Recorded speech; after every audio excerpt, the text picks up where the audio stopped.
Okay, तो differential gear का ये लास्ट टॉपिक होगा। ये एक तरह का हम डिफरेंशियल गियर बनाए हैं पिक्चर। ओके, इस तरह का पिक्चर दिखाई देता है 2D में। तो ये मेरा हो गया पिनियन।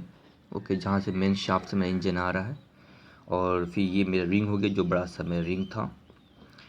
ये दोनों का जो मैकेनिज्म होता है बीवेल, इसको बीवेल गियर बोलते हैं। ओके, बीवेल गियर बोलते हैं, मतलब दो चीज़ एक दूसरे के परपेंडिकुलर काम करता है। मतलब ये एक शाफ्ट ये है, एक शाफ्ट ये है, तो both shaft are the perpendicular to each others. Okay, तो ऐसे में हम लोग बीवेल गियर का यूज़ करते हैं। तो फिर बीवेल गियर को हम डिटेल में नहीं पढ़ाना चाहते कि बीवेल गियर का फंक्शन क्या होता है, बीवेल गियर कैसे काम करता, उस सबको इग्नोर करते हैं ना। तो अब मान लेते हैं कि हमने रेंडम एक तीत काउंट कर ली है, इसका तीत 18 काउंट कर लिए हैं। ओके, और ये बीवेल गियर देखो बहुत बड़ा रिंग था, उसका तीत लगभग हम लोग मान लिए कि इसका इस वीडियो देखोगे, इसका ये पीछे इस तरह से है। ओके, बीवेल ये हमारा रिंग, इसमें हम 90 नंबर ऑफ तीत काउंट किए थे, कर लिए हैं कि इसका नंबर ऑफ 90 इसका तीत को डायमीटर इसका बड़ा है। ओके, डायमीटर मेजरमेंट नहीं कर पा रहे थे कि मशीन बहुत अंदर था, तो डायमीटर काउंट करने में दिक्कत हो रहा था। तो नाउ तो अब इसमें इस पिक्चर का पे तुमको ऑलमोस्ट खाली सभी किताबों में, सभी गूगल में इस तरह किताब फिगर बना रहेगा, ये 2D में है। और देखो इस ये जो रिंग है, इसमें दो तरह का एक लिंक बना हुआ होगा, जिसके साथ दो ठो गियर अटैच। हमने कहा था कि इसके अंदर 4 ठो गियर रहेगा। ओके, तो इस रिंग के साथ 2 गियर होगा, ये ई और एफ हमने नाम लिखा है, ई और एफ। जो ये इस सबका सब बेवल गियर होगा। तो ये ई और एफ 2 गियर जो हैगा वो तुमको बी के साथ अटैच्ड है। ओके, तो जब घूमेगा मेरे साथ साथ, तो ये दोनों भी साथ साथ घूमेगा। उसके बाद 2 गियर सी और डी, वो 2 शाफ्ट से रहेगा, S1 एंड S2, मतलब एक व्हील। तो अब तुम ये देख लो कि ये मेरा व्हील है, इस चीज़ से देख लेते हैं, ये मेरा राइट व्हील होगा, ये मेरा लेफ्ट व्हील को हम मान लेते हैं। ओके है, तो ये दोनों मेरे व्हील के साथ अटैच हो गया है। अब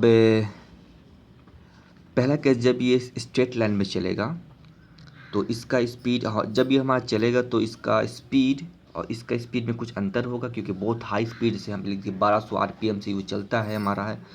तो कितना RPM के हिसाब से फिर इसको हम देंगे तो इसमें कितना RPM पैदा होगा। तो बता सकते हो, अगर नंबर इसका, अगर ये n इतना चल रहा है, इसका नंबर ऑफ टीथ 18 है और इसका नंबर ऑफ टीथ 19 है इसका, तो ये कितना किस स्पीड चलेगा। तो हम यूज़ करेंगे हम स्पीड रेशियो। तो स्पीड रेशियो बोलता है क्या चीज़, इनपुट ए इनपुट है मेरा, बी आउटपुट हो गया, number of teeth TB/TA। Okay, तो यहाँ पे सॉल्व करके देखेंगे हम लोग कि क्या है।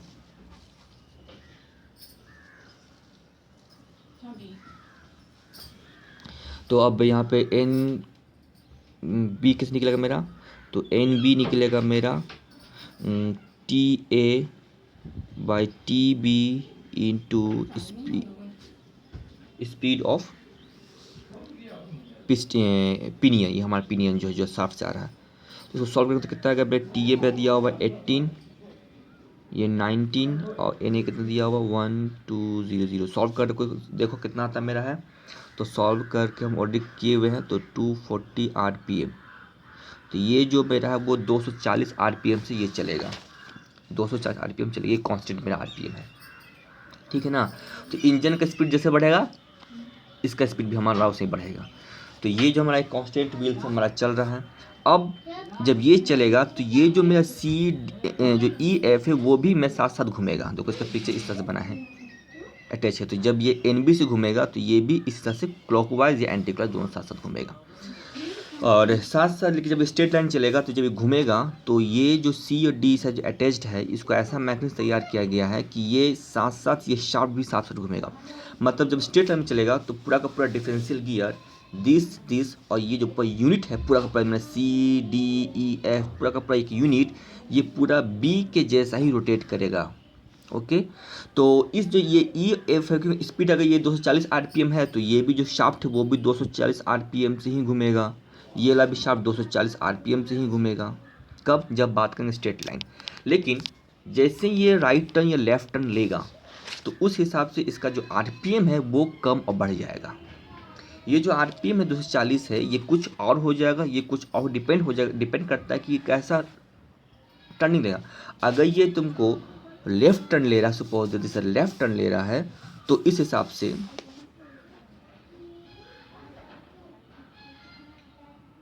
ये डिस्टेंस ज़्यादा होना चाहिए, ये डिस्टेंस कम होना चाहिए, मतलब कि इसका स्पीड बढ़ जाएगा, इसका स्पीड कम हो जाएगा। ओके, ये मेरा इसके पीछे लॉजिक है। अब होता है ये कैसे बढ़ेगा घटेगा, उजरा हमको जब देख लेना है। ओके, तो नो, तो अब देखो कि किसमें जो ई एफ के साथ 2 गियर है, सी डी जो मेरा अटैच किया हुआ है। तो ये जो मेरा ई एफ है, इसमें 2 तरह का मोशंस आता है।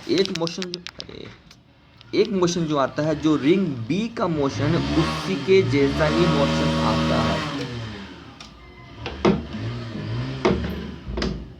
ओके, तो जो मेरा एन बी का मोशंस होगा, वही मोशंस मेरा इस दोनों गियर, मतलब ई, इसको ई मान लो, इसको एफ मान लो, इसका मोशन ही होगा। दूसरा मोशंस होगा, इसको बोलते हैं जो इस सेंटर के अबाउट घूमेगा। ये जो मेरा रिंग बी है, रिंग बी के अबाउट ये गोल गोल घूमेगा, इसके अबाउट ये घूमेगा। दूसरा जो मोशंस होगा, इस गियर का अपने अबाउट भी घूमेगा, मतलब इट्स ऑन एक्सिस। तो जब ये घूमेगा तो ये अपने एक्सिस पे भी घूमेगा। तो इसमें 2 मोशन होता है। एक मोशन दो रिंग बी के अबाउट, इसके साथ साथ घूमेगा, मतलब इसके एक्सिस, इसके अबाउट। दूसरा मोशन जो होगा वो अपने सेंटर के अबाउट घूमेगा, अपने सेंटर के अबाउट घूमेगा। ये मुमकिन कैसे होगा, ये कैसे घूमेगा, ये जो है ये डिफरेंशियल गियर मैकेनिज्म कहलाता है। जब कोई गाड़ी राइट टर्न या लेफ्ट टर्न लेता हमारा है, तो ये गियर भी साथ साथ घूमेगा। ओके, और ये जान चुके हैं कि हम जब भी 2 गियर का हम यूज़ करते हैं हमारा है, तो अगर एक 2 गियर है, अगर एक क्लॉकवाइज घूमेगा तो दूसरा एंटी क्लॉकवाइज घूमेगा।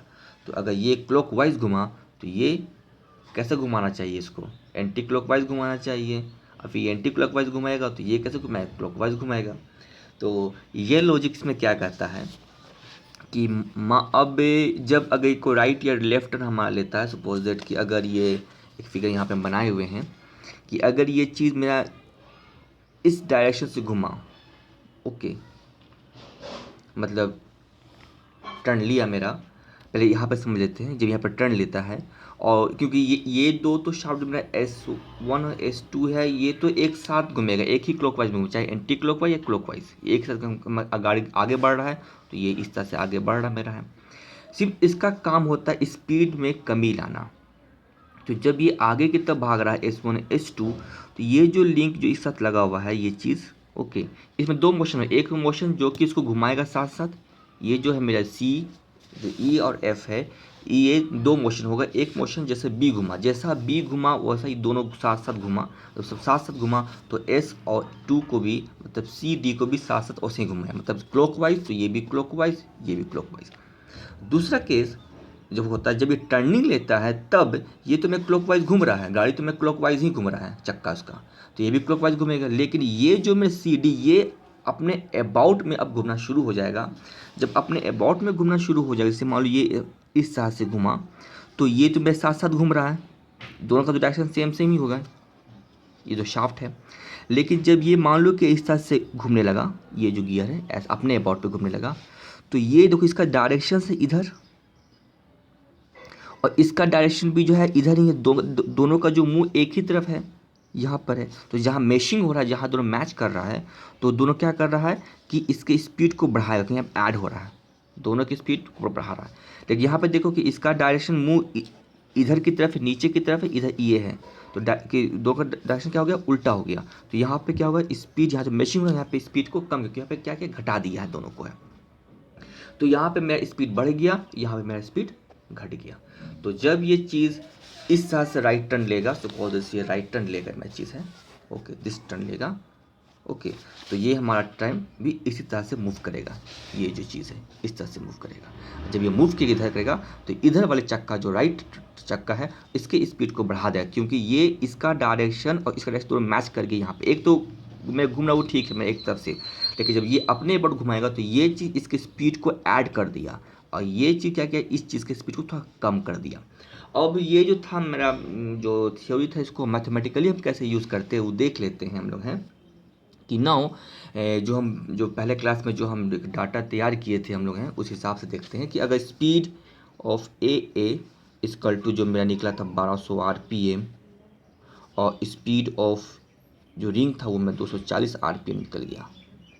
तो असल जो हम लोग जो डिस्कस किए थे कल ये आर में था, जो इस तरह का हम जो क्लास बनाए थे कल वीडियो में,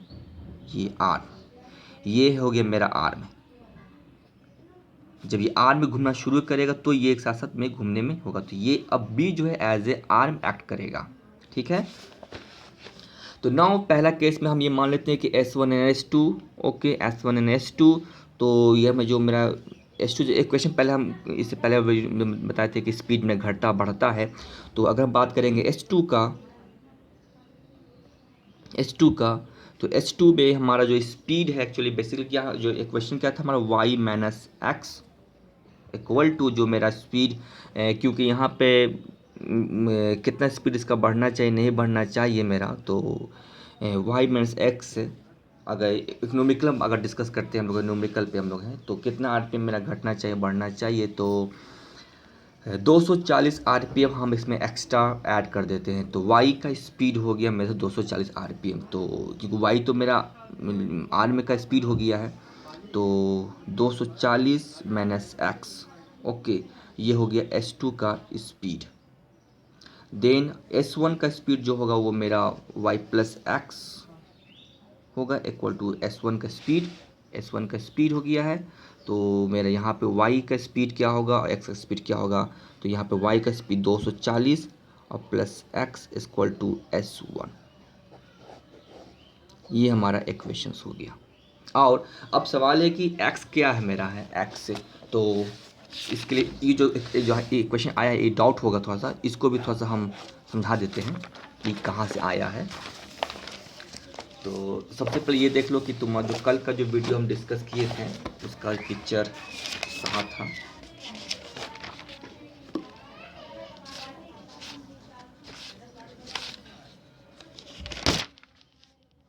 ये जो कल का लेक्चर में देखो इस तरह हम लिखे थे ना SY प्लस एक्स, ये जो कैसे किए थे हम लोग हैं, क्योंकि दोनों में तीर तो मेरा सेम था, क्योंकि मेरा जो S1 S2 का तो तीर सेम है, तो ये दोनों कैंसिल हो जाएगा, तो क्या होगा y माइनस एक्स हुआ कि नहीं हुआ, y माइनस एक्स हो गया या y प्लस एक्स हो गया, यही चीज़ को वहाँ पे लिखे थे हम।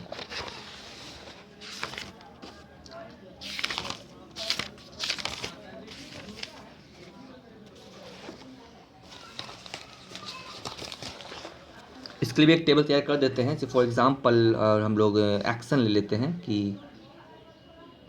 एक्शन लेंगे, उसके बाद बी के लिए लिखेंगे और सी के लिए लिखेंगे। सी या S1 दोनों तो साथ में साथ हैं क्योंकि दोनों मेरा कंपाउंड है।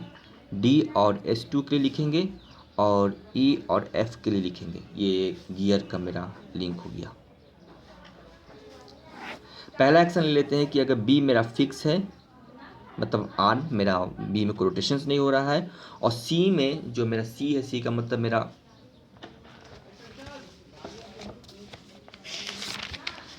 ये जो मेरा सी है इसमें हम कोई रोटेशन दे सकते हैं। सी में एक रोटेशन हम दे रहे हैं, ओके। एक मैथमेटिकली इक्वेशन से हो रहा है मेरा यहाँ पर। तो अगर सी में हम एक रोटेशन दे रहे हैं, तो अगर बी मेरा फिक्स है तो बी में कोई रोटेशन नहीं, तो सी में अगर मान लेते एक रोटेशन हो रहा है, तो डी में क्या होगा, डी में -1 होगा। क्यों? क्योंकि डी सी क्या है, एक दूसरे के मेरा अपोजिट काम करेगा मेरा, ओके। तो ई एफ के साथ क्या होगा मेरा, तो ये T C by T E काम करेगा मेरा, टीथ होगा मेरा।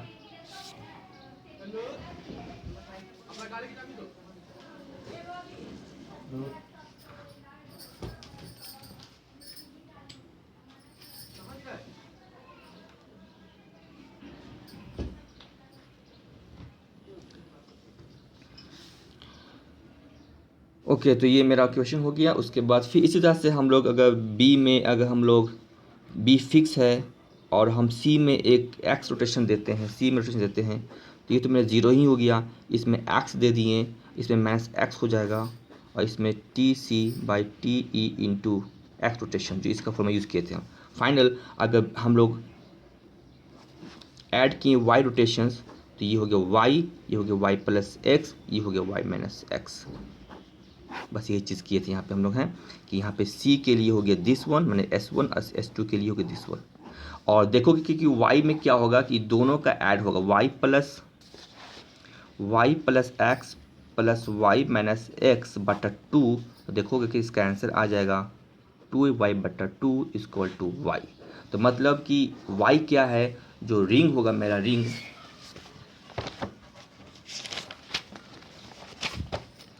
जो मेरा ये रिंग का स्पीड है, वो जो y है, हम जो y एक्स्ट्रा ऐड करेंगे, जो मेरा y निकला मतलब कि 240, ये असल में है क्या चीज़, असल में होगा कि S1 S2 का एवरेज होगा, S1 S2 का एवरेज मेरा होगा। अगर ये हम कह दें क्वेश्चंस कि मान लो कि अगर S2 में मेरा 255 स्पीड आ गया है, 255 स्पीड हम बढ़ा दिए हैं S2 में, तो मेरा x कितना होगा। तो अगर S2 में हम 255 कर दिए एग्जांपल के हिसाब से, तो मेरा x1 क्या होगा, मेरा x1 x कितना होगा 240 माइनस 255 इक्वल टू x। तो आंसर होगा x का वैल्यू -15। ठीक है, जब x -15 होगा, जब यहाँ पुट कर देंगे तो क्या होगा, मेरा x का वैल्यू, x1 का वैल्यू 240 माइनस 15 इक्वल टू 225। देखो एक का स्पीड बढ़ गया, एक का स्पीड हमको ऑटोमेटिक ये घट जाता है। तो ये जो मैं 15 स्पीड घटा, ये बढ़ा मेरा है वो चीज़। अब तो ये चीज़ x जो मेरा है वो क्या है, वो फिर से हम दिखा देते हैं। यहाँ पे x क्या था, हमने यहाँ पे हम लोग अगर c में हम स्पीड घटा और बढ़ा दिए, अगर x में हम इतना स्पीड बढ़ा दिए घटा दिए, तो उस पर हमारा क्या रिजल्ट आता है वो चीज़ यहाँ पे है। ओके।